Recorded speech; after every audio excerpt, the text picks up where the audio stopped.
ਵਾਹਿਗੁਰੂ ਜੀ ਕਾ ਖਾਲਸਾ ਵਾਹਿਗੁਰੂ ਜੀ ਕੀ ਫਤਿਹ। ਪ੍ਰੋਗਰਾਮ ਇਤਿਹਾਸ ਦੇ ਪੰਨਿਆਂ ਦੇ ਵਿੱਚ ਦੇਸ਼ ਵਿਦੇਸ਼ ਦੀ ਸੰਗਤ ਦਾ ਸਵਾਗਤ ਹੈ। ਸਮੁੱਚੀ ਦੁਨੀਆ ਦੇ ਵਿੱਚ ਵਸਦਾ ਸਿੱਖ ਭਾਈਚਾਰਾ ਸ਼ਰਧਾ ਸਤਿਕਾਰ ਦੇ ਨਾਲ ਗੁਰੂ ਹਰਿਰਾਏ ਸਾਹਿਬ ਜੀ ਦਾ ਗੁਰਤਾ ਗੱਦੀ ਦਿਹਾੜਾ ਮਨਾ ਰਿਹਾ ਹੈ। ਗੁਰੂ ਹਰਿਰਾਏ ਸਾਹਿਬ ਜੀ ਦੇ ਗੁਰਤਾ ਗੱਦੀ ਦਿਹਾੜੇ ਨੂੰ ਸਿੱਖ ਵਾਤਾਵਰਣ ਰੂਪ ਦੇ ਵਿੱਚ ਵੀ ਮਨਾਇਆ ਜਾਂਦਾ ਹੈ।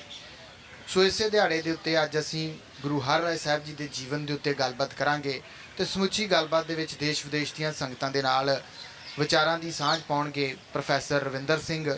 ਸੋ ਆਓ ਉਹਨਾਂ ਦੇ ਨਾਲ ਫਤਿਹ ਦੀ ਸਾਂਝ ਪਾਉਂਦੇ ਹਾਂ ਤੇ ਪ੍ਰੋਗਰਾਮ ਦੀ ਸ਼ੁਰੂਆਤ ਕਰਦੇ ਹਾਂ। ਪ੍ਰੋਫੈਸਰ ਸਾਹਿਬ ਵਾਹਿਗੁਰੂ ਜੀ ਕਾ ਖਾਲਸਾ ਵਾਹਿਗੁਰੂ ਜੀ ਕੀ ਫਤਿਹ। ਵਾਹਿਗੁਰੂ ਜੀ ਕੀ ਫਤਿਹ ਜੀ। ਪ੍ਰੋਫੈਸਰ ਸਾਹਿਬ ਸਭ ਤੋਂ ਪਹਿਲਾਂ ਗੁਰੂ ਹਰਿਰਾਏ ਸਾਹਿਬ ਜੀ ਦੇ ਪ੍ਰਕਾਸ਼ ਦੀ ਗੱਲ ਕਰੀਏ ਤਾਂ ਗੁਰੂ ਹਰਿਰਾਏ ਸਾਹਿਬ ਜੀ ਦਾ ਪ੍ਰਕਾਸ਼ ਕਦੋਂ ਹੁੰਦਾ ਆ ਤੇ ਮਾਤਾ ਪਿਤਾ ਦੇ ਸੰਬੰਧ ਦੇ ਵਿੱਚ ਮੈਂ ਚਾਹੂੰਗਾ ਕਿ ਦੇਸ਼ ਵਿਦੇਸ਼ ਦੀਆਂ ਸੰਗਤਾਂ ਨੂੰ ਜਾਣਕਾਰੀ ਜਿਹੜੀ ਆ ਉਹ ਦਿਓ। ਜੀ ਬਿਲਕੁਲ ਜੀ। ਅੱਜ ਸਮੁੱਚੇ ਸਿੱਖ ਜਗਤ ਦੇ ਵਿੱਚ ਸੱਤਵੇਂ ਪਾਤਸ਼ਾਹ ਧੰਨ ਧੰਨ ਸਾਹਿਬ ਸ੍ਰੀ ਗੁਰੂ ਹਰਿਰਾਏ ਸਾਹਿਬ ਜੀ ਦਾ ਗੁਰਤਾ ਗੁਰਗੱਦੀ ਦਿਹਾੜਾ ਜਿਹੜਾ ਉਹ ਮਨਾਇਆ ਜਾ ਰਿਹਾ ਜੀ। ਦਾਸ ਸਮੁੱਚੀਆਂ ਸਿੱਖ ਸੰਗਤਾਂ ਨੂੰ ਇਸ ਦਿਹਾੜੇ ਦੀ ਲੱਖ ਲੱਖ ਵਧਾਈ ਦਿੰਦਾ ਹੈ ਜੀ।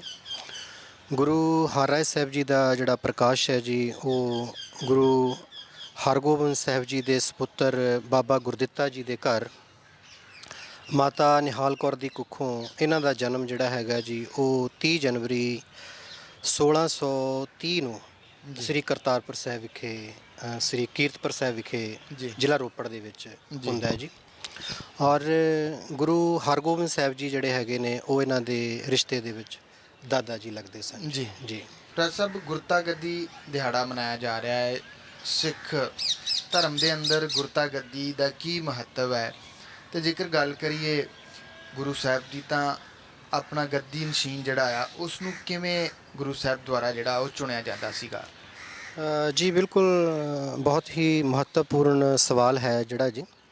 ਦੇਖੋ ਜਦੋਂ ਅਸੀਂ ਸਿੱਖ ਸਰੋਕਾਰਾਂ ਦੀ ਗੱਲ ਕਰਦੇ ਹਾਂ, ਸਿੱਖ ਪੰਥ ਦੀ ਗੱਲ ਕਰਦੇ ਹਾਂ, ਸਿੱਖ ਇਤਿਹਾਸ ਦੇ ਵਿੱਚ ਗੁਰਤਾ ਗੁਰਗੱਦੀ ਦੀ ਗੱਲ ਕਰਦੇ ਹਾਂ ਤਾਂ ਸਾਨੂੰ ਉਹਦੇ ਪ੍ਰਪੇਖ ਦੇ ਵਿੱਚ ਇਹ ਗੱਲ ਜਾਣਨੀ ਬੜੀ ਮਹੱਤਵਪੂਰਨ ਲੱਗਦੀ ਹੈਗੀ ਹੈ ਕਿ ਜਿਵੇਂ ਰਾਜਸੀ ਗੱਦੀ ਹੈਗੀ ਹੈ ਜੀ ਉਸ ਨੂੰ ਰਾਜ ਗੱਦੀ ਕਿਹਾ ਜਾਂਦਾ ਹੈ। ਔਰ ਜਿਹੜੀ ਗੁਰਸਿੱਖੀ ਦੇ ਵਿੱਚ ਗੁਰਮਤ ਦੇ ਵਿੱਚ ਜਾਂ ਸਿੱਖ ਪੰਥ ਦੇ ਵਿੱਚ ਕਹਿ ਲਈਏ ਤਾਂ ਜਿਹੜੇ 10 ਗੁਰੂ ਸਾਹਿਬਾਨ ਹੋਏ ਨੇ ਜਦੋਂ ਵੀ ਸਿੱਖ ਪੰਥ ਦੀ ਉਹਨਾਂ ਨੇ ਅਗਵਾਈ ਕੀਤੀ ਹੈ, ਜੋ ਗੁਰੂ ਸਾਹਿਬਾਨ ਹੋਏ ਨੇ ਉਹਨਾਂ ਦੇ ਜਿਹੜੇ ਗੱਦੀ ਨਸ਼ੀਨ ਹੋਏ ਨੇ ਉਹਨਾਂ ਨੂੰ ਅਸੀਂ ਗੁਰਗੱਦੀ ਦਾ ਨਾਮ ਹੈ ਜਿਹੜਾ ਉਹ ਦਿੱਤਾ ਹੈ।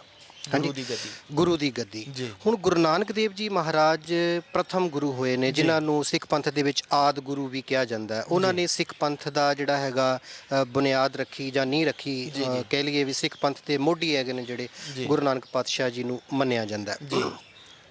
ਹੁਣ ਜਦੋਂ ਅਸੀਂ ਗੁਰਗੱਦੀ ਦੀ ਗੱਲ ਕਰਦੇ ਹਾਂ ਤਾਂ ਇਸ ਦੇ ਵਿੱਚ ਜਦੋਂ ਗੁਰਗੱਦੀ ਦਾ ਅਧਿਐਨ ਕੀਤਾ ਜਾਂਦਾ ਤਾਂ ਸਾਡੇ ਅੱਗੇ ਬਹੁਤ ਹੀ ਮਹੱਤਵਪੂਰਨ ਪਹਿਲੂ ਨੇ ਜਿਹੜੇ ਉਹ ਸਾਡੇ ਸਰਮੁਖ ਹੁੰਦੇ ਨੇ ਜਾਂ ਦ੍ਰਿਸ਼ਟੀਗੋਚਰ ਹੁੰਦੇ ਨੇ।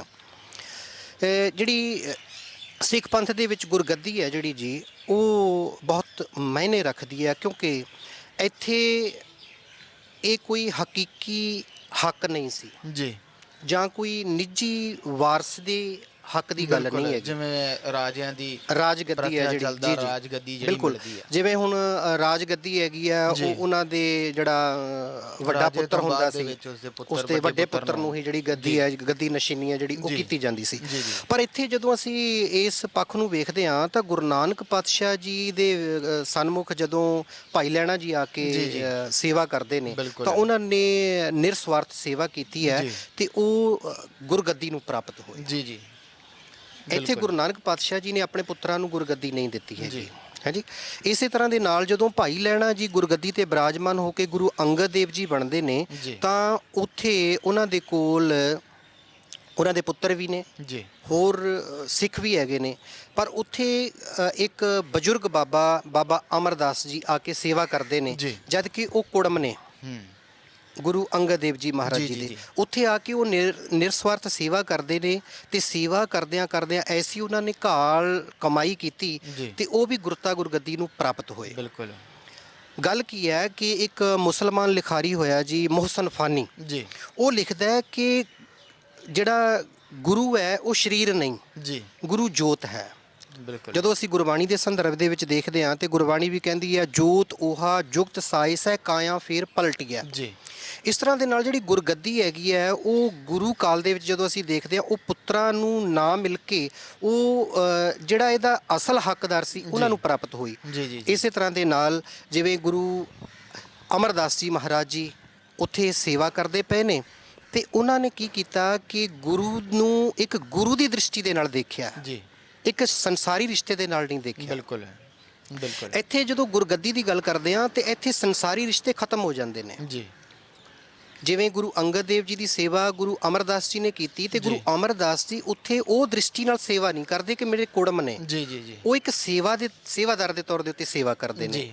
ਇਸੇ ਤਰ੍ਹਾਂ ਦੇ ਨਾਲ ਜਦੋਂ ਗੁਰੂ ਅਮਰਦਾਸ ਜੀ ਗੁਰੂ ਦੇ ਬਿਰਾਜਮਾਨ ਨਾਲ ਪਿਆਰ ਜਿਹੜਾ ਆ ਉਹਨੂੰ ਜੀ, ਦੇਖਿਆ ਜਾਂਦਾ ਹੈ। ਬਿਲਕੁਲ ਬਿਲਕੁਲ। ਸ਼ਰਧਾ ਜਿਹੜੀ ਆ, ਸਤਿਕਾਰ ਜਿਹੜਾ ਆ, ਹਾਂਜੀ ਹਾਂਜੀ, ਉਸ ਨੂੰ ਮੁੱਖ ਰੱਖ ਕੇ ਸੇਵਾ ਜਿਹੜੀ ਕੀਤੀ ਜਾਂਦੀ ਹੈ। ਹੁਣ ਇਸੇ ਤਰ੍ਹਾਂ ਦੇ ਨਾਲ ਜਿਵੇਂ ਗੁਰੂ ਅਮਰਦਾਸ ਜੀ ਮਹਾਰਾਜ ਗੁਰਤਾ ਗੁਰਗੱਦੀ ਤੇ ਬਿਰਾਜਮਾਨ ਹੁੰਦੇ ਨੇ ਤੇ ਉਹ ਉਹਨਾਂ ਦੇ ਜਵਾਈ ਨੇ ਭਾਈ ਜੇਠਾ ਜੀ, ਜੀ ਹਾਂਜੀ, ਉਹ ਸੇਵਾ ਕਰਦੇ ਨੇ। ਸੇਵਾ ਕਰਦਿਆਂ ਉਹ ਵੀ ਗੁਰਤਾ ਗੁਰਗੱਦੀ ਨੂੰ ਪ੍ਰਾਪਤ ਹੁੰਦੇ ਨੇ, ਜੀ ਹਾਂਜੀ।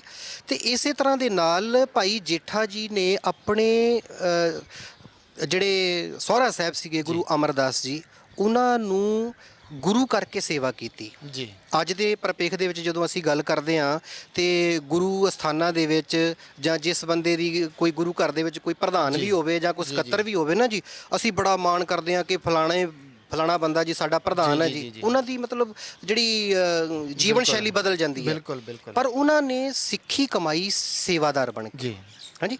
ਇਸੇ ਤਰ੍ਹਾਂ ਦੇ ਨਾਲ ਜਿਸ ਗੁਰੂ ਰਾਮਦਾਸ ਜੀ ਮਹਾਰਾਜ ਜੀ ਗੁਰਤਾ ਗੁਰਗੱਦੀ ਤੇ ਬਿਰਾਜਮਾਨ ਹੋਏ ਜੀ ਤੇ ਉਹਨਾਂ ਦੇ ਗਾਂ ਪੁੱਤਰ, ਜੀ ਹਾਂਜੀ, ਗੁਰੂ ਅਰਜਨ ਦੇਵ ਜੀ ਮਹਾਰਾਜ ਆਪਣੇ ਪਿਤਾ ਨੂੰ ਪਿਤਾ ਕਰਕੇ ਨਹੀਂ ਬਲਕਿ ਗੁਰੂ ਕਰਕੇ ਉਹਨਾਂ ਦੀ ਸੇਵਾ ਕਰਦੇ। ਬਿਲਕੁਲ ਬਿਲਕੁਲ ਸਾਹਿਬ, ਗੁਰੂ ਹਰਿਰਾਏ ਸਾਹਿਬ ਜੀ ਦਾ ਅਸੀਂ ਜ਼ਿਕਰ ਕਰ ਰਹੇ ਹਾਂ ਇਸ ਪ੍ਰੋਗਰਾਮ ਦੇ ਵਿੱਚ, ਉਹਨਾਂ ਦੀ ਗੁਰਤਾ। ਫਿਰ ਉਹਨਾਂ ਨੂੰ ਗੁਰਤਾ ਗੱਦੀ ਜਿਹੜੀ ਆ ਉਹ ਕਦੋਂ ਪ੍ਰਾਪਤ ਹੁੰਦੀ ਹੈ ਤੇ ਕਿਵੇਂ ਪ੍ਰਾਪਤ ਹੁੰਦੀ ਹੈ? ਜੀ ਹਾਂਜੀ, ਇਸੇ ਤਰ੍ਹਾਂ ਦੇ ਨਾਲ ਮੈਂ ਉਸੇ ਉਹਦੇ ਤੇ ਗੱਲ ਤੇ ਆ ਰਿਹਾ ਸੀਗਾ। ਜਿਵੇਂ ਆਪਾਂ ਗੁਰਤਾ ਗੁਰਗੱਦੀ ਦੀ ਗੱਲ ਕਰ ਰਹੇ ਹਾਂ ਕਿ ਇਸ ਸਿੱਖ ਪੰਥ ਦੇ ਵਿੱਚ ਗੁਰਗੱਦੀ ਹੈ ਜਿਹੜੀ ਉਹ ਦਾਦੇ ਵੱਲੋਂ ਪੋਤੇ ਨੂੰ ਤੇ ਪੋਤੇ ਵੱਲੋਂ ਦਾਦੇ ਨੂੰ ਜਿਹੜੀ ਹੈਗੀ ਹੈ ਉਹ ਦਿੱਤੀ ਗਈ ਹੈ, ਜੀ ਹਾਂਜੀ। ਜਿਸ ਤਰ੍ਹਾਂ ਤੁਸੀਂ ਹੁਣੇ ਸਵਾਲ ਕੀਤਾ ਹੈ ਕਿ ਗੁਰੂ ਹਰਿਰਾਏ ਸਾਹਿਬ ਜੀ ਨੂੰ ਗੁਰਗੱਦੀ ਕਿਵੇਂ ਮਿਲੀ, ਤੇ ਗੁਰੂ ਹਰਗੋਬਿੰਦ ਸਾਹਿਬ ਜੀ ਗੁਰੂ ਹਰਿਰਾਏ ਸਾਹਿਬ ਜੀ ਦੇ ਦਾਦਾ ਜੀ ਲੱਗਦੇ ਨੇ ਜੀ, ਤੇ ਉਹਨਾਂ ਨੇ ਆਪਣੇ ਪੁੱਤਰਾਂ ਨੂੰ ਗੁਰਗੱਦੀ ਨਹੀਂ ਦਿੱਤੀ ਜੀ, ਆਪਣੇ ਪੋਤਰੇ ਨੂੰ ਗੁਰਗੱਦੀ ਦਿੱਤੀ ਗੁਰੂ ਹਰਿਰਾਏ ਸਾਹਿਬ ਜੀ ਨੂੰ। ਜੀ ਤੇ ਜਦੋਂ ਗੁਰੂ ਹਰਗੋਬਿੰਦ ਸਾਹਿਬ ਜੀ ਦਾ ਅੰਤਮ ਸਮਾਂ ਨੇੜੇ ਆਉਂਦਾ ਹੈ ਤੇ ਉਹ ਹੁਕਮ ਕਰਦੇ ਨੇ ਸਿੱਖ ਸੰਗਤਾਂ ਨੂੰ ਕਿ ਗੁਰੂ ਹਰਿਰਾਏ ਸਾਹਿਬ ਜੀ ਨੂੰ ਆਪਾਂ ਗੁਰਤਾ ਗੁਰਗੱਦੀ ਤੇ ਸਥਾਪਿਤ ਕਰਨਾ ਜੀ। ਤੇ ਇਤਿਹਾਸਕਾਰਾਂ ਨੇ ਲਿਖਿਆ ਹੈ ਕਿ ਦੀਵਾਨ ਸਜਿਆ ਸੀਗਾ ਤੇ ਸਜੇ ਹੋਏ ਦੀਵਾਨ ਦੇ ਵਿੱਚ ਗੁਰੂ ਹਰਗੋਬਿੰਦ ਸਾਹਿਬ ਜੀ ਸੰਗਤ ਦੇ ਵਿੱਚੋਂ ਗੁਰੂ ਹਰਿਰਾਏ ਸਾਹਿਬ ਜੀ ਨੂੰ ਆਪ ਬਾਹੋਂ ਫੜ ਕੇ ਲੈ ਕੇ ਆਏ, ਜੀ ਬਾਹੋਂ ਫੜ ਕੇ ਲੈ ਕੇ ਆਏ ਤੇ ਉਹਨਾਂ ਨੇ ਆਪਣੀ ਗੁਰਗੱਦੀ ਦੇ ਉੱਤੇ ਗੁਰੂ ਹਰਿਰਾਏ ਸਾਹਿਬ ਜੀ ਨੂੰ ਸਥਾਪਿਤ ਕਰ ਦਿੱਤਾ। ਔਰ ਬਾਬਾ ਬੁੱਢਾ ਜੀ ਦੇ ਪੁੱਤਰ ਭਾਈ ਭਾਨ ਜੀ ਨੂੰ ਬੇਨਤੀ ਕੀਤੀ ਕਿ ਗੁਰਗੱਦੀ ਦਾ ਤਿਲਕ ਹੈ ਜਿਹੜਾ ਗੁਰੂ ਹਰਿਰਾਏ ਸਾਹਿਬ ਜੀ ਨੂੰ ਲਗਾਇਆ ਜਾਵੇ। ਜੀ ਤੇ ਇਤਿਹਾਸਕਾਰਾਂ ਨੇ ਇਹ ਵੀ ਜ਼ਿਕਰ ਕੀਤਾ ਹੈ ਕਿ ਗੁਰੂ ਸਾਹਿਬ ਜੀ ਦੇ ਮਹਿਲ ਮਾਤਾ ਨਾਨਕੀ ਜੀ ਉਹ ਆਖਣ ਲੱਗੇ ਕਿ ਸਵਾਮੀ ਜੀ, ਤੁਸੀਂ ਮੈਨੂੰ ਇਹ ਵਚਨ ਕੀਤਾ ਸੀ ਕਿ ਤੇਰਾ ਪੁੱਤਰ ਬਹੁਤ ਵੱਡਾ ਬਲਵਾਨ ਗੁਰਗੱਦੀ ਤੇ ਸੂਰਮਾ ਹੋਏਗਾ ਤੇ ਗਾਂ ਤੇਰਾ ਪੋਤਰਾ ਵੀ ਬੜਾ ਵੱਡਾ ਬਲਵਾਨ ਗੁਰੂ ਹੋਏਗਾ, ਪਰ ਤੁਸੀਂ ਤੇ ਮੇਰੇ ਪੁੱਤਰ ਨੂੰ ਛੱਡ ਕੇ ਆਪਣੇ ਪੋਤਰੇ ਨੂੰ ਗੁਰਗੱਦੀ ਦੇਣ ਲੱਗੇ ਹੋ। ਤੇ ਗੁਰੂ ਹਰਿਰਾਏ ਸਾਹਿਬ ਜੀ ਨੇ ਬਚਨ ਕੀਤਾ ਕਿ ਤੁਸੀਂ ਫਿਕਰ ਨਾ ਕਰੋ, ਜਿਹੜੇ ਸਾਡੇ ਬਚਨ ਹੋਏ ਨੇ ਆਉਣ ਵਾਲੇ ਸਮੇਂ ਦੇ ਵਿੱਚ ਇਹ ਭਵਿੱਖ ਕਾਲ ਦੇ ਵਿੱਚ ਪੂਰੇ ਹੋਣਗੇ। ਜੀ ਜੀ ਜੀ। ਉਹਨਾਂ ਦਾ ਕਹਿਣ ਦਾ ਭਾਵ ਸੀ ਕਿ ਗੁਰੂ ਤੇਗ ਬਹਾਦਰ ਸਾਹਿਬ ਜੀ ਮਹਾਰਾਜ ਉਹ ਵੀ ਬਹੁਤ ਹੀ ਵੱਡੀ ਕਰਨੀ ਦੇ ਮਾਲਕ ਸਨ। ਬਿਲਕੁਲ। ਮਾਤਾ ਨਾਨਕੀ ਜੀ ਚਾਹੁੰਦੇ ਸਨ ਕਿ ਮੇਰਾ ਪੁੱਤਰ ਜਿਹੜਾ ਗੁਰਗੱਦੀ ਦੇ ਰਿਹਾ ਤੇ ਉਹ ਗੁਰੂ ਤੇਗ ਬਹਾਦਰ ਸਾਹਿਬ ਨੂੰ ਗੁਰੂ ਸਥਾਪਿਤ ਕਰਨ, ਪਰ ਗੁਰੂ ਸਾਹਿਬ ਜੀ ਕਹਿੰਦੇ ਵੀ ਤਿੰਨਾਂ ਕਾਲਾਂ ਦੇ ਜਾਣਨ ਵਾਲੇ ਨੇ, ਹਾਂਜੀ, ਅੰਤਰਜਾਮੀ ਨੇ। ਉਹਨਾਂ ਨੂੰ ਪਤਾ ਸੀਗਾ ਕਿ ਅਜੇ ਗੁਰੂ ਤੇਗ ਬਹਾਦਰ ਸਾਹਿਬ ਜੀ ਦਾ ਸਮਾਂ ਨਹੀਂ ਆਇਆ ਗੁਰਤਾ ਗੁਰਗੱਦੀ ਤੇ ਬਿਰਾਜਮਾਨ ਹੋਣ ਦਾ। ਇਸ ਕਰਕੇ ਉਹਨਾਂ ਨੇ ਆਪਣੇ ਪੋਤਰੇ ਗੁਰੂ ਹਰਿਰਾਏ ਸਾਹਿਬ ਜੀ ਨੂੰ ਗੁਰਤਾ ਗੁਰਗੱਦੀ ਦਾ ਤਿਲਕ ਹੈ ਜਿਹੜਾ ਜੀ ਉਹ 1644 ਦੇ ਵਿੱਚ ਜਦੋਂ ਉਹ ਜੋਤੀ ਜੋਤ ਸਮਾਉਣ ਤੋਂ ਕੁਝ ਦਿਨ ਪਹਿਲਾਂ ਜਿਹੜਾ ਹੈਗਾ ਜੀ ਉਹ ਗੁਰੂ ਹਰਿਰਾਏ ਸਾਹਿਬ ਜੀ ਨੂੰ ਗੁਰਤਾ ਗੁਰਗੱਦੀ ਹੈ ਜਿਹੜੀ ਉਹ ਦਿੱਤੀ ਜੀ। ਜੀ, ਗੁਰਤਾ ਗੱਦੀ ਗੁਰੂ ਹਰਿਰਾਏ ਸਾਹਿਬ ਜੀ ਨੂੰ ਪ੍ਰਾਪਤ ਹੁੰਦੀ ਹੈ ਜੀ। ਗੁਰਤਾ ਗੱਦੀ ਪ੍ਰਾਪਤ ਹੋਣ ਤੋਂ ਬਾਅਦ ਦੇ ਵਿੱਚ ਜੇ ਗੁਰੂ ਹਰਿਰਾਏ ਸਾਹਿਬ ਜੀ ਦੇ ਅਹਿਮ ਅਹਿਮ ਕਾਰਜ ਜਿਹੜੇ ਆ ਜੀ ਜੀ ਉਹਨਾਂ ਦੀ ਗੱਲ ਕੀਤੀ ਜਾਵੇ ਤਾਂ ਕਿਹੜੇ ਅਹਿਮ ਕਾਰਜ ਜਿਹੜੇ ਸੱਤਵੇਂ ਪਾਤਸ਼ਾਹ ਦੇ ਵੱਲੋਂ ਕੀਤੇ ਗਏ?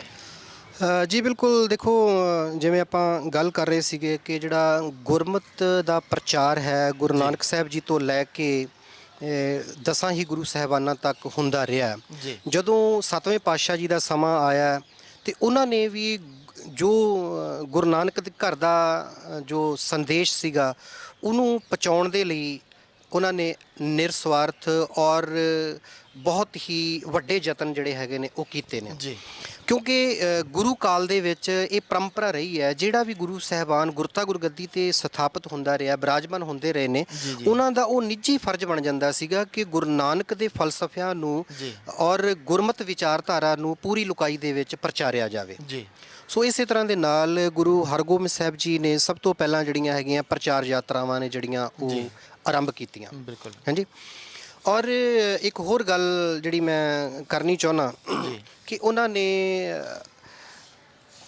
ਗੁਰੂ ਸਾਹਿਬ ਜੀ ਨੂੰ ਪੁੱਛਿਆ ਸੀਗਾ ਕਿ ਪਾਤਸ਼ਾਹ ਜੀ ਤੁਸੀਂ ਮੈਨੂੰ ਗੁਰਤਾ ਗੁਰਗੱਦੀ ਤੇ ਬਿਰਾਜਮਾਨ ਕਰਨ ਲੱਗੇ ਹੋ ਤੇ ਆਪ ਜੀ ਦਾ ਜਿਹੜਾ ਸਬੰਧ ਇਸ ਤਰ੍ਹਾਂ ਦਾ ਮੁਗਲ ਹਕੂਮਤ ਦੇ ਨਾਲ ਰਿਹਾ, ਉਹ ਤੁਹਾਡੇ ਵੈਰੀ ਰਹੇ ਨੇ, ਭਾਵੇਂ ਕਿ ਤੁਹਾਡੇ ਨਾਲ ਨੇੜਤਾ ਵੀ ਹੋ ਗਈ ਹੈ, ਪਰ ਤੁਸੀਂ ਮੈਨੂੰ ਰਾਜਗੱਦੀ ਤੇ ਸਥਾਪਿਤ ਕਰ ਦਿੱਤਾ। ਤੁਸੀਂ ਕਹਿ ਰਹੇ ਹੋ ਕਿ ਮੇਰਾ ਅੰਤਮ ਸਮਾਂ ਆ ਗਿਆ, ਮੈਂ ਹੁਣ ਕਿਸ ਤਰ੍ਹਾਂ ਦੇ ਨਾਲ ਅੱਗੇ ਵਿਚਰਨਾ ਹੈ।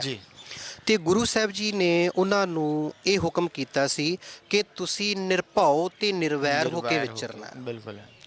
ਸੋ ਇਸ ਕਰਕੇ ਗੁਰੂ ਹਰਿਰਾਏ ਸਾਹਿਬ ਜੀ ਨੂੰ ਨਿਰਭਉ ਤੇ ਨਿਰਵੈਰ ਗੁਰੂ ਕਰਕੇ ਵੀ ਜਾਣਿਆ ਜਾਂਦਾ ਹੈ। ਜੀ ਤੇ ਗੁਰੂ ਸਾਹਿਬ ਜੀ ਨੇ ਫਿਰ ਪੁੱਛਿਆ ਗੁਰੂ ਹਰਗੋਬਿੰਦ ਸਾਹਿਬ ਜੀ ਨੂੰ ਕਿ ਇਸ ਦਾ ਕੀ ਮਤਲਬ ਹੈ, ਤੇ ਗੁਰੂ ਸਾਹਿਬ ਜੀ ਨੇ ਆਖਿਆ ਸੀ ਕਿ ਤੁਸੀਂ ਨਾ ਕਿਸੇ ਤੋਂ ਡਰਨਾ ਤੇ ਨਾ ਕਿਸੇ ਨੂੰ ਡਰਾਉਣਾ ਹੈ। ਬਿਲਕੁਲ। ਸਾਡੇ ਕੋਲ ਜਿਹੜਾ 2200 ਘੋੜ ਸਵਾਰ ਹੈਗਾ ਉਹ ਤੁਸੀਂ ਤਿਆਰ ਬਰ ਤਿਆਰ ਰੱਖਣਾ। ਹਾਂਜੀ, ਕਿਸੇ ਦੇ ਨਾਲ ਅਸੀਂ ਵੀ ਮੱਥਾ ਨਹੀਂ ਲਗਾਇਆ, ਅਸੀਂ ਕਿਸੇ ਦੇ ਉੱਤੇ ਚੜ ਕੇ ਨਹੀਂ ਗਏ, ਤੇ ਜਿਹੜਾ ਸਾਡੇ ਉੱਤੇ ਚੜ ਕੇ ਆਇਆ ਤੇ ਉਹਨੂੰ ਮੂੰਹ ਦੀ ਖਾਣੀ ਪਈ ਹੈ। ਤੇ ਅੱਜ ਤੋਂ ਬਾਅਦ ਤੁਸੀਂ ਵੀ ਇਸੇ ਤਰ੍ਹਾਂ ਦੇ ਨਾਲ ਰਹਿਣਾ ਤੇ ਤੁਸੀਂ ਕਿਸੇ ਦੇ ਉੱਤੇ ਚੜਾਈ ਨਹੀਂ ਕਰਨੀ, ਜੋ ਤੁਹਾਡੇ ਤੇ ਚੜ ਕੇ ਆਏਗਾ ਤੇ ਉਹਨੂੰ ਮੂੰਹ ਦੀ ਖਾਣੀ ਪਏਗੀ।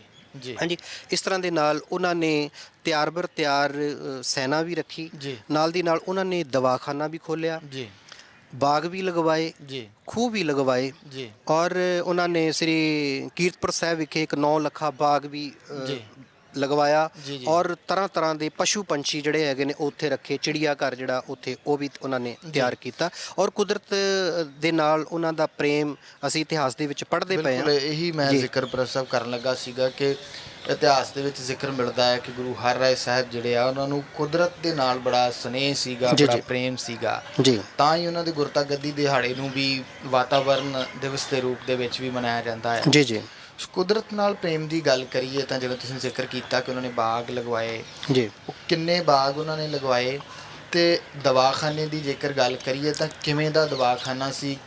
ਕਿ ਉਹ ਵੀ ਦਵਾਖਾਨਾ ਜਿਹੜਾ ਆ ਉਹ ਵੀ ਇੱਕ ਸੇਵਾ ਦੇ ਰੂਪ ਦੇ ਵਿੱਚ ਹੀ ਚੱਲਦਾ ਸੀਗਾ? ਜਿਵੇਂ ਗੁਰੂ ਪੰਥ ਦੇ ਵਿੱਚ ਗੱਲ ਕਰੀਏ ਤਾਂ ਲੰਗਰ ਜਿਹੜਾ ਆ ਉਹ ਚੱਲਦਾ ਹੈ, ਇਸੇ ਤਰ੍ਹਾਂ ਹੀ ਦੁਖੀਆਂ ਦੇ ਦਰਦ ਜਿਹੜੇ ਆ ਉਹ ਦੂਰ ਕਰਨ ਵਾਸਤੇ ਜਿਹੜਾ ਇਹ ਦਵਾਖਾਨਾ ਚਲਾਇਆ ਜਾਂਦਾ ਸੀਗਾ, ਤੇ ਉਸ ਦੀ ਖਾਸੀਅਤ ਕੀ ਸੀ ਦੂਸਰੇ ਦਵਾਖਾਨਿਆਂ ਦੇ ਨਾਲੋਂ? ਜੀ ਬਿਲਕੁਲ। ਦੇਖੋ, ਜਿਵੇਂ ਆਪ ਜੀ ਨੇ ਸਭ ਤੋਂ ਪਹਿਲਾਂ ਕੁਦਰਤ ਪ੍ਰੇਮ ਦੀ ਗੱਲ ਕੀਤੀ ਹੈ, ਉਹ ਉਹਨਾਂ ਨੂੰ ਬਚਪਨ ਤੋਂ ਹੀ ਗੁੜਤੀ ਹੈ ਜਿਹੜੀ ਉਹ ਲੱਗੀ ਹੋਈ ਸੀ। ਜਦੋਂ ਅਸੀਂ ਉਹਨਾਂ ਦਾ ਬਚਪਨ ਦਾ ਜੀਵਨ ਪੜ੍ਹਦੇ ਹਾਂ ਕਿ ਜਿਵੇਂ ਗੁਰੂ ਹਰਗੋਬਿੰਦ ਸਾਹਿਬ ਜੀ ਮਹਾਰਾਜ ਜੀ ਦੇ ਨਾਲ ਬਚਪਨ ਦੇ ਵਿੱਚ ਹੀ ਉਹ ਬਾਗ ਦੇ ਵਿੱਚ ਟਹਿਲ ਰਹੇ ਸਨ, ਤੇ ਉਹਨਾਂ ਦੇ ਚੋਲੇ ਦੇ ਨਾਲ ਇੱਕ ਜਿਹੜਾ ਫੁੱਲ ਹੈ ਉਹ ਟੁੱਟ ਗਿਆ ਸੀ, ਤੇ ਇਹਨਾਂ ਨੂੰ ਬੜੀ ਠੇਸ ਲੱਗੀ। ਕੋਮਲ ਹਿਰਦਾ ਸੀ ਇਹਨਾਂ ਦਾ, ਤੇ ਗੁਰੂ ਸਾਹਿਬ ਜੀ ਨੇ ਆਖਿਆ ਸੀ ਕਿ ਦਾਮਨ ਸੰਕੋਚ ਚੱਲੋ। ਜ਼ਿੰਦਗੀ ਭਰ ਉਹਨਾਂ ਨੇ ਆਪਣਾ ਪੱਲਾ ਜਿਹੜਾ ਉਹ ਸੰਕੋਚ ਕੇ ਚੱਲਦੇ ਰਹੇ ਨੇ। ਸੋ ਗੁਰੂ ਸਾਹਿਬ ਜੀ ਨੇ ਇਹ ਇੱਕ ਜਦੋਂ ਬਚਪਨ ਦੇ ਵਿੱਚ ਹੀ ਗੱਲ ਕੀਤੀ ਸੀ ਨਾ ਕਿ ਇਸ ਪ੍ਰਕਿਰਤੀ ਦੇ ਅੰਦਰ ਉਹ ਅਕਾਲ ਪੁਰਖ ਪਰਮਾਤਮਾ ਵਸਦਾ ਹੈ। ਹਾਂਜੀ, ਤੇ ਸਾਡੀ ਜਦੋਂ ਅਸੀਂ ਗੁਰਬਾਣੀ ਦਾ ਅਧਿਐਨ ਕਰਦੇ ਹਾਂ ਉਸ ਦੇ ਵਿੱਚ ਵੀ ਗੁਰੂ ਸਾਹਿਬ ਜੀ ਕੁਦਰਤ ਵਸਿਆ, ਬਲਿਹਾਰੀ ਕੁਦਰਤ ਵਸਿਆ ਤੇਰਾ ਅੰਤ ਨਾ ਜਾਈ ਲਿਖਿਆ। ਜਿਵੇਂ ਗੁਰੂ ਸਾਹਿਬ ਕਹਿੰਦੇ ਘਟ ਘਟ ਮੈਂ ਹਰਜੂ ਵਸੈ, ਪਵਨ ਗੁਰੂ ਪਾਣੀ ਪਿਤਾ, ਪਵਨ ਗੁਰੂ ਪਾਣੀ ਪਿਤਾ। ਸੋ ਇਹ ਜਿਹੜੇ ਸਾਰੇ ਹੀ ਗੁਰਮੁਖੀ ਜਾਂ ਗੁਰਮਤ ਦੇ ਸਿਧਾਂਤ ਜਿਹੜੇ ਹੈਗੇ ਨੇ ਉਹਨਾਂ ਨੇ ਆਪਣੇ ਹਿਰਦੇ ਦੇ ਅੰਦਰ ਪੂਰਨ ਤਰ੍ਹਾਂ ਦੇ ਨਾਲ ਜਿਹੜੇ ਹੈਗੇ ਨੇ ਉਹ ਅਡਾਪਟ ਕੀਤੇ ਹੋਏ ਸਨ। ਉਸੇ ਫਲਸਫੇ ਨੂੰ ਉਹ ਅੱਗੇ ਵਧਾ ਰਹੇ ਸਨ। ਇਸ ਕਰਕੇ ਜਾਂ ਇਹ ਕਹਿ ਲਈਏ ਕਿ ਸਮੇਂ ਦੀ ਜਿਹੜੀ ਮੁੱਖ ਲੋੜ ਹੈ ਉਦੋਂ ਦਰਖਤ ਲਗਾਉਣੇ ਇਹ ਵੀ ਜ਼ਰੂਰੀ ਸੀਗਾ, ਪਰ ਗੁਰੂ ਸਾਹਿਬ ਜੀ ਨੇ ਨਿੱਠ ਕੇ ਇਹਨਾਂ ਦੇ ਉੱਤੇ ਜ਼ੋਰ ਦਿੱਤਾ, ਜਾਂ ਕਹਿ ਲਈਏ ਵੀ ਪਹਿਲ ਦੇ ਆਧਾਰ ਤੇ ਇਹਨਾਂ ਨੂੰ ਪ੍ਰਫੁੱਲਿਤ ਕੀਤਾ। ਬਹੁਤ ਸਾਰੇ ਬਾਗ ਨੇ ਜਿਹੜੇ ਉਹ ਉਹਨਾਂ ਨੇ ਗੁਰੂ ਸਾਹਿਬ ਜੀ ਨੇ ਲਗਵਾਏ ਜੀ ਔਰ ਖੂਹ ਵੀ ਲਗਵਾਏ। ਦੂਸਰੀ ਗੱਲ, ਜਿਵੇਂ ਤੁਸੀਂ ਦਵਾਖਾਨੇ ਦੀ ਗੱਲ ਕੀਤੀ ਹੈ, ਜੀ। ਦਵਾਖਾਨਾ ਜਿਹੜਾ ਹੈਗਾ ਉਹ ਦੀਨ ਦੁਖੀਆਂ ਦੇ ਦਰਦ ਦੂਰ ਕਰਨ ਵਾਸਤੇ, ਜੀ। ਹਾਂਜੀ, ਜਿੱਥੇ ਗੁਰੂ ਸਾਹਿਬ ਜੀ ਨੇ ਭੁੱਖਿਆਂ ਦਾ ਭੁੱਖ ਮਿਟਾਉਣ ਦੇ ਲਈ ਜੀ। ਲੰਗਰ ਪਰੰਪਰਾ ਸ਼ੁਰੂ ਕੀਤੀ ਜੀ, ਸੀ ਜੀ। ਸਿੱਖ ਧਰਮ ਦੇ ਵਿੱਚ, ਇਸੇ ਤਰ੍ਹਾਂ ਦੇ ਨਾਲ ਲੋੜਵੰਦਾਂ ਦੇ ਲਈ ਦਵਾਖਾਨਾ ਵੀ ਬੜਾ ਜੀ, ਜ਼ਰੂਰੀ ਜੀ, ਸੀਗਾ। ਬਿਲਕੁਲ। ਹੁਣ ਇਹਦੀ ਖਾਸੀਅਤ ਇਹ ਸੀਗੀ ਕਿ ਗੁਰੂ ਸਾਹਿਬ ਜੀ ਨੇ ਬਹੁਤ ਹੀ ਧਨਵੰਤਰ ਵੈਦ ਸੀਗੇ ਜਿਹੜੇ ਉਹ ਆਪਣੇ ਦਵਾਖਾਨੇ ਦੇ ਵਿੱਚ ਰੱਖੇ ਹੋਏ ਸਨ, ਜੀ ਜਿਹਦੀ ਮਿਸਾਲ ਸਾਨੂੰ ਮਿਲਦੀ ਹੈ ਕਿ ਦਾਰਾ ਸ਼ਿਕੋ ਸ਼ਾਹਜਹਾਨ ਦਾ ਪੁੱਤਰ ਸੀਗਾ। ਜੀ। ਉਸ ਨੂੰ ਇੱਕ ਗੰਭੀਰ ਬਿਮਾਰੀ ਲੱਗ ਗਈ ਸੀ ਔਰ ਜੀ। ਵੈਦ ਨੇ ਕਿਹਾ ਸੀ ਕਿ ਇੱਕ ਖਾਸ ਕਿਸਮ ਦਾ ਹਰੜ ਤੇ ਜੀ। ਮੋਤੀ ਜਿਹੜਾ ਹੈਗਾ ਨਾ ਜੀ, ਜੀ, ਜੀ। ਉਹ ਚਾਹੀਦਾ ਹੈ, ਪਰ ਉਹ ਕਿਤੇ ਵੀ ਨਹੀਂ ਮਿਲ ਸਕਦਾ ਸਿਵਾਏ ਗੁਰੂ ਹਰ ਰਾਏ ਸਾਹਿਬ ਜੀ ਦੇ ਦਵਾਖਾਨੇ ਤੋਂ ਇਲਾਵਾ। ਜੀ ਤੇ ਸ਼ਾਹਜਹਾਨ ਨੂੰ ਕਿਹਾ ਵੀ ਤੁਸੀਂ ਜਾ ਕੇ ਉੱਥੋਂ ਲੈ ਆਓ, ਔਰ ਸ਼ਾਹਜਹਾਨ ਸ਼ਰਮਿੰਦਾ ਸੀ ਕਿ ਮੈਂ ਤੇ ਗੁਰੂ ਘਰ ਦੇ ਨਾਲ ਮੱਥਾ ਲਗਾਇਆ ਹੋਇਆ ਜੀ। ਤੇ ਮੈਂ ਕਿਸ ਤਰ੍ਹਾਂ ਦੇ ਨਾਲ ਲੈ ਕੇ ਆਵਾਂ। ਜੀ ਤੇ ਫਿਰ ਕਿਸੇ ਸੂਝਵਾਨ ਨੇ ਕਿਹਾ ਕਿ ਗੁਰੂ ਨਾਨਕ ਦਾ ਦਰ ਐਸਾ ਜੋ ਸ਼ਰਨ ਆਵੇ ਤਿਸ ਕੰਠ ਲਾਵੇ, ਜੀ ਤੇ ਤੁਸੀਂ ਜਾਓ ਤੇ ਗੁਰੂ ਘਰ ਦੇ ਵਿੱਚੋਂ ਇਹ ਉੱਥੇ ਵੈਰ ਵਿਤਕਰੇ ਨਹੀਂ ਰੱਖੇ ਜਾਂਦੇ। ਜੀ ਜੀ ਜੀ ਗੁਰੂ ਘਰ ਦੀ ਇਹ ਖਾਸੀਅਤ ਹੈ, ਜੀ। ਤੁਹਾਨੂੰ ਸਭ ਕੁਝ ਮਿਲੇਗਾ। ਨਿਰਭਉ ਨਿਰਵੈਰ ਵਾਲੀ ਗੱਲ ਜਿਹੜੀ ਨਿਰਭਉ ਤੁਸੀਂ ਨਿਰਵੈਰ ਪ੍ਰਯੋਗ ਵਾਲੀ, ਕੀਤੀ। ਬਿਲਕੁਲ ਜੀ ਬਿਲਕੁਲ। ਜੀ। ਸੋ ਇਸ ਕਰਕੇ ਸ਼ਾਹਜਹਾਨ ਨੇ ਪਹੁੰਚ ਕੀਤੀ ਤੇ ਗੁਰੂ ਸਾਹਿਬ ਜੀ ਨੇ ਜੋ ਵਿਸ਼ੇਸ਼ ਹਰੜ ਇਹ ਸੀਗੀ। ਮੈਂ ਜ਼ਰੂਰ ਜਾਣਨਾ ਚਾਹੂੰਗਾ ਤੇ ਸੰਗਤਾਂ ਵੀ ਜਾਣਨਾ ਚਾਹਣਗੀਆਂ ਕਿ ਦਾਰਾਸ਼ਕੋ ਨੂੰ ਕੀ ਬਿਮਾਰੀ ਸੀਗੀ, ਕੀ ਉਸ ਨੂੰ ਹੋਇਆ ਸੀਗਾ ਜਿਹੜਾ ਕਿ ਭਾਰਤ ਦੇ ਵਿੱਚ, ਪੂਰੇ ਭਾਰਤ ਦੀ ਗੱਲ ਕਰੀਏ ਤਾਂ ਕਿਸੇ ਵੀ ਦਵਾਖਾਨੇ ਦੇ ਵਿੱਚ ਉਸ ਦਾ ਇਲਾਜ ਹੀ ਨਹੀਂ ਸੀ ਹੋ ਸਕਦਾ। ਜੀ ਬਿਲਕੁਲ। ਦੇਖੋ, ਤੁਸੀਂ ਬਹੁਤ ਵਧੀਆ ਸਵਾਲ ਕੀਤਾ ਹੈ ਜੀ। ਉਹ ਬਿਮਾਰੀ ਕੁਛ ਕੁਦਰਤੀ ਬਿਮਾਰੀ ਨਹੀਂ ਸੀ ਜੀ ਐਕਚੁਅਲੀ। ਜਿਹੜਾ ਸ਼ਾਹਜਹਾਨ ਦਾ ਪੁੱਤਰ ਸੀਗਾ ਔਰੰਗਜ਼ੇਬ ਜੀ ਤੇ ਦਾਰਾ ਸ਼ਿਕੋ, ਜੀ ਹਾਂਜੀ, ਔਰੰਗਜ਼ੇਬ ਸੀਗਾ ਜਿਹੜਾ ਉਹ ਰਾਜ ਗੱਦੀ ਹੈ ਜਿਹੜੀ ਉਹ ਹਥਿਆਣੀ ਚਾਹੁੰਦਾ ਸੀ, ਜੀ ਤੇ ਦਾਰਾ ਸ਼ਿਕੋ ਦਾ ਆਪਣੇ ਪਿਤਾ ਦੇ ਨਾਲ ਔਰ ਸ਼ਾਹਜਹਾਨ ਦਾ ਆਪਣੇ ਪੁੱਤਰ ਦੇ ਨਾਲ ਬਹੁਤ ਜ਼ਿਆਦਾ ਪ੍ਰੇਮ ਸੀਗਾ। ਜੀ ਤੇ ਅਸੀਂ ਸਾਰੇ ਹੀ ਜਾਣਦੇ ਹਾਂ ਕਿ ਔਰੰਗਜ਼ੇਬ ਨੇ ਕਿਸ ਤਰ੍ਹਾਂ ਦੇ ਨਾਲ ਰਾਜਗੱਦੀ ਨੂੰ ਹਥਿਆਇਆ। ਜੀ ਜੀ ਬਿਲਕੁਲ। ਤੇ ਇਤਿਹਾਸਕਾਰਾਂ ਨੇ ਇਹ ਪਿਤਾ ਨੂੰ ਲਿਖਿਆ ਕੈਦ ਕਰ ਲਿਆ ਜੀ, ਸੀਗਾ। ਜੀ। ਇਤਿਹਾਸਕਾਰਾਂ ਨੇ ਇਹ ਲਿਖਿਆ ਹੈ ਕਿ ਔਰੰਗਜ਼ੇਬ ਨੇ ਖਾਣੇ ਦੇ ਵਿੱਚ ਸ਼ੇਰ ਦੀ ਮੁੱਛ ਦਾ ਵਾਲ ਹੈ ਨਾ ਜਿਹੜਾ ਜੀ, ਜੀ। ਉਹ ਦੇ ਦਿੱਤਾ ਸੀ। ਜੀ ਔਰ ਉਹ ਸ਼ੇਰ ਦੀ ਮੁੱਛ ਦਾ ਵਾਲ ਸੀਗਾ ਜਿਹੜਾ ਉਹ ਜੀ। ਇੰਨਾ ਕੁ ਖਤਰਨਾਕ ਸੀ ਕਿ ਉਹ ਅੰਦਰ ਜਾ ਕੇ ਉਹ ਪੋਇਜ਼ਨ ਬਣਾ ਰਿਹਾ ਸੀਗਾ, ਜੀ ਨਾ ਹੀ ਉਹ ਕਿਸੇ ਢੰਗ ਦੇ ਨਾਲ ਬਾਹਰ ਨਿਕਲ ਰਿਹਾ ਸੀ। ਸੀਗਾ। ਜੀ ਹਾਂਜੀ, ਉਹ ਇੱਕ ਖਾਸ ਕਿਸਮ ਦੀ ਦਵਾਈ ਸੀਗੀ ਜਿਹੜੀ ਕਿ ਉਸ ਵਾਲ ਨੂੰ ਅੰਦਰ ਹੀ ਅੰਦਰ ਜਿਹੜੀ ਹੈਗੀ ਭਸਮ ਕਰ ਸਕਦੀ ਸੀ। ਜੀ। ਕੇਵਲ ਉਹ ਗੁਰੂ ਸਾਹਿਬ ਜੀ ਦੇ ਦਵਾਖਾਨੇ ਦੇ ਵਿੱਚ ਹੀ ਮਿਲਣੀ ਸੀ। ਇਸ ਜੀ। ਕਰਕੇ ਤੇ ਵੈਦਾਂ ਨੇ ਕਿਹਾ ਸੀ ਵੀ ਸਾਡੇ ਕੋਲ ਇਸ ਚੀਜ਼ ਨਹੀਂ ਹੈਗੀ, ਜੀ। ਤੇ ਗੁਰੂ ਸਾਹਿਬ ਜੀ ਨੇ ਉਹ ਆਪਣਾ ਖਾਸ ਕਿਸਮ ਦੀ ਹਰੜ, ਲੌਂਗ ਤੇ ਇੱਕ ਗਜ ਮੋਤੀ ਹੈ ਨਾ ਜਿਹੜਾ ਜੀ, ਉਹ ਦਿੱਤਾ ਸੀਗਾ। ਤੇ ਵੈਦ ਨੂੰ ਇਹ ਆਖਿਆ ਸੀ ਵੀ ਜੇਕਰ ਤੁਸੀਂ ਇਹਨਾਂ ਤਿੰਨਾਂ ਦਾ ਮਿਸ਼ਰਣ ਬਣਾ ਕੇ ਦਿਓਗੇ ਤੇ ਦਿਨਾਂ ਦੇ ਵਿੱਚ ਹੀ ਇਹ ਠੀਕ ਹੋ ਜਾਏਗਾ। ਜੀ। ਸੋ ਇਸ ਤਰ੍ਹਾਂ ਦੇ ਨਾਲ ਦਾਰਾ ਸ਼ਿਕੋ ਦੀ ਬਿਮਾਰੀ ਹੈ ਜਿਹੜੀ ਉਹ ਠੀਕ ਹੋਈ। ਇਸ ਤੋਂ ਇਲਾਵਾ ਜਿਵੇਂ ਤੁਸੀਂ ਲੰਗਰਾਂ ਦੀ ਗੱਲ ਕੀਤੀ ਸੀ, ਜੀ, ਜੀ। ਤੇ ਮਾਲਵੇ ਦੇ ਵਿੱਚ ਕੋਈ ਐਸਾ ਸਮਾਂ ਵੀ ਆਇਆ ਕਿ ਉੱਥੇ ਕਾਲ ਪੈ ਗਿਆ, ਤੇ ਗੁਰੂ ਸਾਹਿਬ ਜੀ ਨੇ ਸਾਰੀਆਂ ਸਿੱਖ ਸੰਗਤਾਂ ਨੂੰ ਇਹ ਹਦਾਇਤ ਕੀਤੀ ਜੀ। ਕਿ ਗੁਰੂ ਘਰ ਦੇ ਵਿੱਚ ਤੇ ਲੰਗਰ ਚੱਲ ਹੀ ਰਹੇ ਨੇ, ਜੀ। ਜਿਹੜਾ ਵੀ ਗੁਰੂ ਨਾਨਕ ਦਾ ਅਨੁਯਾਈ ਹੈ, ਗੁਰੂ ਨਾਨਕ ਦਾ ਸਿੱਖ ਹੈ, ਉਹਨਾਂ ਨੂੰ ਇਹ ਸਾਡੇ ਵੱਲੋਂ ਬੇਨਤੀ ਕਹਿ ਲਓ ਜਾਂ ਹੁਕਮ ਕਹਿ ਲਓ ਜੀ। ਕਿ ਉਹ ਆਪਣੇ ਘਰ ਦੇ ਵਿੱਚ 24 ਘੰਟੇ ਦਾ ਲੰਗਰ ਹੈ ਜਿਹੜਾ ਉਹ ਸਥਾਪਿਤ ਕਰੇ। ਜੀ ਤੇ ਗੁਰੂ ਸਾਹਿਬ ਜੀ ਨੇ ਘਰ ਘਰ ਲੰਗਰ ਹੈ ਜਿਹੜੇ ਉਹ ਵੀ ਲਗਵਾਏ। ਜੀ ਤੇ ਜਦੋਂ ਸਿੱਖ ਸੰਗਤਾਂ ਗੁਰੂ ਸਾਹਿਬ ਜੀ ਕੋਲ ਆਉਂਦੀਆਂ ਸਨ ਤੇ ਉਹ ਪੁੱਛਦੇ ਸੀ ਕਿ ਭਾਈ ਤੁਹਾਡੇ ਲੰਗਰ ਕਿਵੇਂ ਚੱਲ ਰਹੇ ਨੇ, ਜੀ ਤੇ ਸਿੱਖ ਸੰਗਤਾਂ ਨੇ ਕਹਿਣਾ ਜੀ ਸਾਡੇ ਲੰਗਰ ਜੇਕਰ ਕੋਈ ਆ ਜਾਵੇ ਜੀ ਤੇ ਅਸੀਂ ਬਣਾ ਕੇ ਦੇ ਦੇਈਦਾ, ਜੀ। ਤੇ ਜੇਕਰ ਕੋਈ ਰਾਤ ਬਰਾਤੇ ਆਵੇ ਤੇ ਜੇਕਰ ਸਾਡੇ ਕੋਲ ਪ੍ਰਸ਼ਾਦਾ ਪਾਣੀ ਨਾ ਹੋਵੇ ਤੇ ਅਸੀਂ ਉਹਨਾਂ ਨੂੰ ਮੋੜ ਦਈਦਾ ਵੀ ਭਾਈ ਲੰਗਰ ਖਤਮ ਹੋ ਗਿਆ। ਜੀ ਤੇ ਗੁਰੂ ਸਾਹਿਬ ਜੀ ਨੇ ਇਹ ਕਿਹਾ ਕਿ ਗੁਰੂ ਨਾਨਕ ਦਾ ਦਰ ਇਸ ਜੀ। ਤਰ੍ਹਾਂ ਦਾ ਨਹੀਂ ਹੈਗਾ। ਜੀ ਜੀ ਭਾਵੇਂ ਤੁਹਾਡੇ ਘਰ ਦੇ ਵਿੱਚ ਰਾਤ ਨੂੰ ਅੱਧੀ ਰਾਤ ਨੂੰ ਵੀ ਆ ਕੇ ਬਿਲਕੁਲ। ਕੋਈ ਬੂਹਾ ਖੜਕਾ ਦੇਵੇ ਨਾ ਜੀ, ਕਿ ਜੀ, ਭੁੱਖ ਜੀ। ਲੱਗੀ ਹੈ, ਜੀ। ਤੇ ਸਿੱਖ ਦਾ ਫਰਜ਼ ਬਣਦਾ ਹੈ ਕਿ ਉਹਨਾਂ ਨੂੰ ਬੜੀ ਸੇਵਾ ਭਾਵਨਾ ਦੇ ਨਾਲ, ਆਦਰ ਦੇ ਨਾਲ ਬਿਠਾਇਆ ਜਾਵੇ ਜੀ। ਔਰ ਉਹਨਾਂ ਨੂੰ ਕਿਹਾ ਜਾਵੇ ਕਿ ਤੁਸੀਂ ਬੈਠੋ, ਅਸੀਂ ਤੁਹਾਡੇ ਲਈ ਪ੍ਰਸ਼ਾਦਾ ਪਾਣੀ ਜਿਹੜਾ ਤਿਆਰ ਕਰਕੇ ਦਿੰਨੇ ਹਾਂ। ਜੀ ਜੀ ਜੀ ਸੋ ਕਹਿਣ ਤੋਂ ਭਾਵ ਗੁਰੂ ਸਾਹਿਬ ਜੀ ਨੇ ਇਹ ਵੀ ਗੁਰੂ ਨਾਨਕ ਦਾ ਫਲਸਫਾ ਸੀਗਾ ਜਿਹੜਾ ਜੀ। ਉਹਨੂੰ ਪ੍ਰਚਾਰਿਆ, ਔਰ ਸਿੱਖ ਸੰਗਤਾਂ ਦੇ ਵਿੱਚ ਜਿਹੜਾ ਸੰਗਤ ਤੇ ਪੰਗਤ ਦਾ ਸਿਧਾਂਤ ਹੈ ਜਿਹੜਾ ਜੀ। ਉਸ ਨੂੰ ਵੀ ਲਾਗੂ ਕੀਤਾ। ਜੀ ਬਿਲਕੁਲ। ਸੋ ਬਿਲਕੁਲ ਪ੍ਰੋਫੈਸਰ ਰਵਿੰਦਰ ਸਿੰਘ ਜੀ ਗੁਰੂ ਹਰਿਰਾਏ ਸਾਹਿਬ ਜੀ ਦੇ ਗੁਰਤਾ ਗੱਦੀ ਦਿਹਾੜੇ ਦੇ ਉੱਤੇ ਪ੍ਰੋਗਰਾਮ ਇਤਿਹਾਸ ਦੇ ਪੰਨਿਆਂ ਦੇ ਵਿੱਚ ਦੇਸ਼ ਵਿਦੇਸ਼ ਦੀਆਂ ਸੰਗਤਾਂ ਦੇ ਨਾਲ ਵਿਚਾਰਾਂ ਦੀ ਸਾਂਝ ਕਰ ਰਹੇ ਆ। ਬੜੇ ਹੀ ਸੁੰਦਰ ਢੰਗ ਦੇ ਨਾਲ ਸੰਗਤਾਂ ਦੇ ਨਾਲ ਸਾਂਝ ਜਿਹੜੀ ਆ ਉਹ ਕੀਤੀ ਜਾ ਰਹੀ ਆ। ਸੋ ਪ੍ਰਕਾਸ਼ ਸਾਹਿਬ, ਇੱਕ ਇਤਿਹਾਸਕ ਜ਼ਿਕਰ ਹੋਰ ਮਿਲਦਾ ਆ ਕਿ ਗੁਰੂ ਹਰਿਰਾਏ ਸਾਹਿਬ ਜੀ ਦੇ ਪੁੱਤਰ ਰਾਮ ਰਾਏ ਨੂੰ ਉਹਨਾਂ ਨੇ ਹੁਕਮ ਦਿੱਤਾ ਸੀ ਕਿ ਅੱਜ ਤੋਂ ਬਾਅਦ ਮੇਰੇ ਮੱਥੇ ਨਹੀਂ ਲੱਗਣਾ। ਮੈਂ ਚਾਹੂੰਗਾ ਕਿ ਉਹ ਵੀ ਇਤਿਹਾਸਕ ਘਟਨਾ ਜਿਹੜੀ ਆ ਜ਼ਰੂਰ ਤੁਸੀਂ ਦੇਸ਼ ਵਿਦੇਸ਼ ਦੀਆਂ ਜਿਹੜੀਆਂ ਸਮੂਹ ਸੰਗਤਾਂ ਆ ਉਹਨਾਂ ਦੇ ਨਾਲ ਸਾਂਝੀ ਕਰੋ। ਹਾਂ, ਬਿਲਕੁਲ ਜੀ, ਬਿਲਕੁਲ। ਦੇਖੋ, ਸਿੱਖ ਇਤਿਹਾਸ ਦੇ ਪੰਨਿਆਂ ਦੇ ਵਿੱਚ ਨਾ ਜੀ ਇੱਕ ਬਹੁਤ ਵੱਡੀ ਔਰ ਮਹੱਤਵਪੂਰਨ ਗੱਲ ਕਹਿ ਸਕਦੇ ਹਾਂ ਅਸੀਂ। ਜੀ। ਹਾਂਜੀ, ਕਿਉਂਕਿ ਮਹੱਤਵਪੂਰਨ ਮੈਂ ਇਸ ਕਰਕੇ ਕਹਿ ਰਿਹਾ ਕਿ ਇੱਕ ਪਿਤਾ ਵੱਲੋਂ ਜੀ ਆਪਣੇ ਪੁੱਤਰ ਨੂੰ ਇਹ ਕਹਿਣਾ ਕਿ ਤੂੰ ਗੁਰੂ ਨਾਨਕ ਦੀ ਬਾਣੀ ਦੇ ਨਾਲ ਛੇੜਛਾੜ ਕੀਤੀ ਹੈ, ਜੀ ਇਸ ਕਰਕੇ ਤੂੰ ਗੁਰੂ ਘਰ ਦਾ ਤਨਖਾਹੀਆਂ ਜੀ। ਤੇ ਮੇਰੇ ਮੱਥੇ ਨਾ ਲੱਗੀ। ਜੀ ਇਸ ਕਰਕੇ ਇਹ ਮਹੱਤਵਪੂਰਨ ਗੱਲ ਹੈ, ਜੀ ਜੀ ਜੀ। ਕਿਉਂਕਿ ਅੱਜ ਵੀ ਅਸੀਂ ਦੇਖਦੇ ਪਏ ਹਾਂ ਜੋ ਕਿ ਸੰਦਰਭ ਦੇ ਵਿੱਚ ਜੇਕਰ ਗੱਲ ਕਰੀਏ ਤਾਂ ਬਹੁਤ ਸਾਰੇ ਲੋਕ ਜਿਹੜੇ ਹੈਗੇ ਨੇ ਉਹ ਆਪਣੇ ਨਿੱਜੀ ਸਵਾਰਥਾਂ ਦੇ ਲਈ ਬਾਣੀ ਨੂੰ ਤੋੜ ਮਰੋੜ ਕੇ ਪੇਸ਼ ਕਰਦੇ ਪਏ ਨੇ। ਬਿਲਕੁਲ। ਹਾਂਜੀ, ਸਾਨੂੰ ਇਸ ਗੱਲ ਤੋਂ ਸਿੱਖਿਆ ਲੈਣੀ ਚਾਹੀਦੀ ਹੈ ਕਿ ਜਦੋਂ ਔਰੰਗਜ਼ੇਬ ਨੇ ਗੁਰੂ ਸਾਹਿਬ ਜੀ ਨੂੰ ਆਪਣੇ ਕੋਲ ਦਿੱਲੀ ਬੁਲਾਇਆ ਸੀਗਾ ਕਿ ਆ ਕੇ ਸਾਡੇ ਨਾਲ ਸੰਵਾਦ ਰਚਾਓ, ਜਦੋਂ ਔਰੰਗਜ਼ੇਬ ਰਾਜਗੱਦੀ ਤੇ ਬੈਠ ਜਾਂਦਾ ਤੇ ਗੁਰੂ ਸਾਹਿਬ ਜੀ ਨੂੰ ਪਤਾ ਸੀ ਕਿ ਕਿਸ ਤਰ੍ਹਾਂ ਦਾ ਔਰੰਗਜ਼ੇਬ ਹੈ ਕਿ ਅਸੀਂ ਇਹਦੇ ਕੋਲ ਜਾਣਾ ਨਹੀਂ ਚਾਹੁੰਦੇ, ਤੇ ਉਸਨੇ ਵਾਰ-ਵਾਰ ਚਿੱਠੀ ਪੱਤਰ ਦੁਆਰਾ ਬੇਨਤੀ ਕੀਤੀ ਕਿ ਅਸੀਂ ਤੁਹਾਨੂੰ ਮਿਲਣਾ ਚਾਹੁੰਦੇ ਹਾਂ। ਤੇ ਗੁਰੂ ਸਾਹਿਬ ਸਾਰਾ ਕੁਝ ਜਾਣਦੇ ਸਨ। ਉਹਨਾਂ ਨੇ ਆਪਣੇ ਪੁੱਤਰ ਰਾਮ ਰਾਏ ਨੂੰ ਭੇਜਿਆ ਕਿ ਪੁੱਤਰ ਜਾ ਕੇ ਤੁਸੀਂ ਔਰੰਗਜ਼ੇਬ ਦੇ ਨਾਲ ਸੰਵਾਦ ਰਚਾ ਕੇ ਆਓ ਔਰ ਤੁਸੀਂ ਸਿੱਖ ਪਰੰਪਰਾਵਾਂ ਦੇ ਦਾਇਰੇ ਦੇ ਵਿੱਚ ਰਹਿ ਕੇ ਉਹਨਾਂ ਦੇ ਨਾਲ ਗੱਲ ਕਰਨੀ ਹੈ, ਕਿਸੇ ਦੀ ਖੁਸ਼ਾਮਦੀ ਨਹੀਂ ਕਰਨੀ। ਜੀ ਰਾਮ ਰਾਏ ਨੇ ਉੱਥੇ ਜਾ ਕੇ ਬਹੁਤ ਸਾਰੀਆਂ ਗੱਲਾਂ ਜਿਹੜੀਆਂ ਉਹ ਸਿੱਖੀ ਸਿਧਾਂਤਾਂ ਦੇ ਅਨੁਸਾਰ ਕੀਤੀਆਂ ਜੀ। ਔਰ ਜਦੋਂ ਉਹ ਉੱਤਰ ਦੇ ਰਿਹਾ ਸੀ ਉਸ ਨੂੰ ਮਹਿਸੂਸ ਹੋਇਆ ਕਿ ਮੇਰੀਆਂ ਗੱਲਾਂ ਦੇ ਨਾਲ ਔਰੰਗਜ਼ੇਬ ਪ੍ਰਭਾਵਿਤ ਹੋ ਗਿਆ ਜੀ। ਤੇ ਇਸ ਕਰਕੇ ਉਹਨੂੰ ਇਹ ਹੋ ਰਿਹਾ ਸੀ ਕਿ ਮੇਰੀ ਇਮੇਜ ਹੈ ਜਿਹੜੀ ਉਹ ਔਰੰਗਜ਼ੇਬ ਦੇ ਨਜ਼ਰਾਂ ਦੇ ਵਿੱਚ ਬਹੁਤ ਸੋਹਣੀ ਬਣ ਗਈ ਹੈ।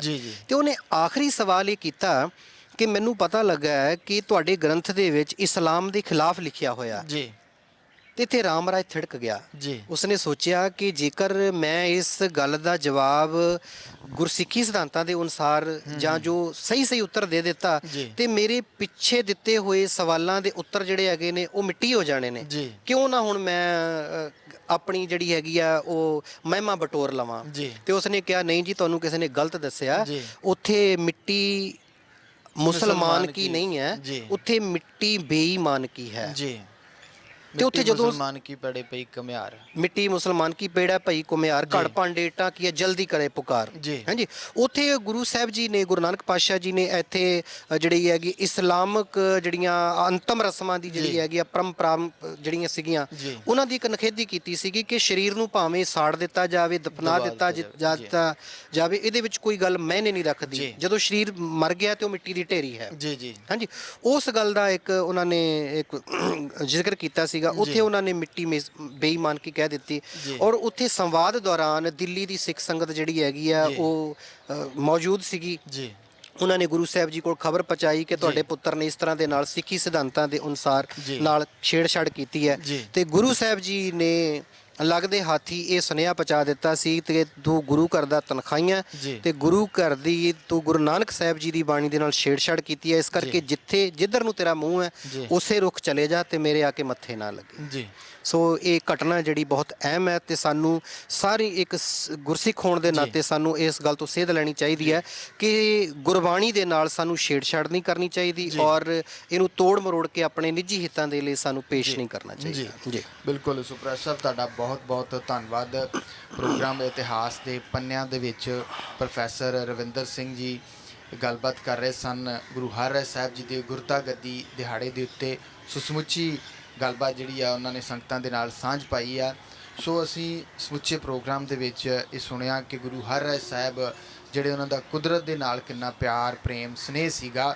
ਸੋ ਅੱਜ ਜੇਕਰ ਗੱਲ ਕਰੀਏ ਤਾਂ ਅਸੀਂ ਕਿਤੇ ਨਾ ਕਿਤੇ ਕੁਦਰਤ ਦੇ ਨਾਲ ਵੀ ਬੜੀ ਵੱਡੇ ਪੱਧਰ ਦੇ ਉੱਤੇ ਛੇੜਛਾੜ ਜਿਹੜੀ ਆ ਉਹ ਕਰ ਰਹੇ ਹਾਂ, ਜਿਸ ਦੇ ਨਤੀਜੇ ਇਨਸਾਨ ਨੂੰ ਭੁਗਤਣੇ ਪੈ ਰਹੇ ਆ। ਅੱਜ ਕਰੋਨਾ ਵਾਇਰਸ ਜਿਹੜਾ ਆ ਉਹ ਪੂਰੇ ਵਿਸ਼ਵ ਦੇ ਵਿੱਚ ਖਤਰੇ ਦੇ ਰੂਪ ਦੇ ਵਿੱਚ ਦਰਪੇਸ਼ ਆ ਰਿਹਾ ਆ। ਸੋ ਇਸ ਚੀਜ਼ ਤੋਂ ਅਸੀਂ ਬਚੀਏ, ਗੁਰੂ ਦੇ ਦੱਸੇ ਆਸ਼ੇ ਦੇ ਉੱਤੇ ਚੱਲਦਿਆਂ ਹੋਇਆਂ ਆਪਣਾ ਜੀਵਨ ਜਿਹੜਾ ਆ ਉਹ ਅਸੀਂ ਨਿਰਵਾਹ ਕਰੀਏ ਤੇ ਇਸ ਦੇ ਨਾਲ ਨਾਲ ਕੁਦਰਤ ਦੇ ਨਾਲ ਪ੍ਰੇਮ ਪਿਆਰ ਜਿਹੜਾ ਆ ਉਹ ਰੱਖੀਏ।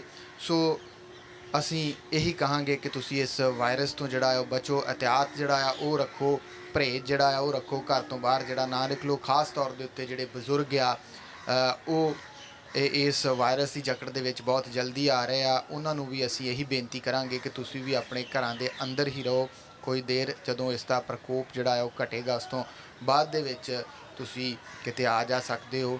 ਸੋ ਇਹ ਇੱਕ ਬਹੁਤ ਇhtiyਾਤ ਰੱਖਣ ਵਾਲੀ ਗੱਲ ਹੈ। ਸੋ ਪ੍ਰੈਸ ਸਾਹਿਬ ਦਾ ਧੰਨਵਾਦ ਕਰਦੇ ਹਾਂ ਇਸ ਪ੍ਰੋਗਰਾਮ ਦੇ ਵਿੱਚ ਸ਼ਾਮਲ ਹੋਣ ਦੇ ਲਈ। ਸਮੁੱਚੀ ਦੇਸ਼ ਵਿਦੇਸ਼ ਦੀ ਸੰਗਤ ਦੇ ਨਾਲ ਸਾਂਝ ਕਰਨ ਵਾਸਤੇ ਪ੍ਰੈਸ ਸਾਹਿਬ ਤੁਹਾਡਾ ਧੰਨਵਾਦ। ਪ੍ਰੋਗਰਾਮ ਦਾ ਸਮਾਂ ਜਿਹੜਾ ਆ ਉਹ ਇੱਥੇ ਹੀ ਸਮਾਪਤ ਹੁੰਦਾ ਆ। ਆਗਿਆ ਚਾਹਾਂਗੇ, ਇੱਥੇ ਬੁਲਾਉਂਦੇ ਆ ਫਤਿਹ। ਵਾਹਿਗੁਰੂ ਜੀ ਕਾ ਖਾਲਸਾ, ਵਾਹਿਗੁਰੂ ਜੀ ਕੀ ਫਤਿਹ।